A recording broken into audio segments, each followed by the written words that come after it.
વિરમગામ સહિત ગ્રામ્ય વિસ્તારમાં યુજીવીસીએલ સહિત ગુજરાતની વિવિધ વીજ ટીમોના દરોડા.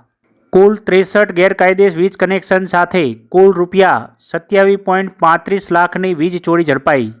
વિરમગામ શહેર સહિત ગ્રામ્ય વિસ્તારમાં યુજીવીસીએલ સહિત ગુજરાતની વિવિધ વીજ ટીમો દ્વારા વીજ ચેકિંગ હાથ ધરવામાં આવ્યું હતું, જેમાં વિરમગામ શહેરના કોટ વિસ્તારની અંદર અને બહારના રહેણાંક વિસ્તાર સહિત તાલુકાના હાસલપુર અને રહેમલપુર ગામમાં વીજ ચેકિંગ હાથ ધરવામાં આવ્યું હતું, જેમાં કુલ 63 ગેરકાયદેસર વીજ કનેક્શન સાથે કુલ ₹27,35,000ની વધુની વીજ ચોરી ઝડપી પાડી હતી.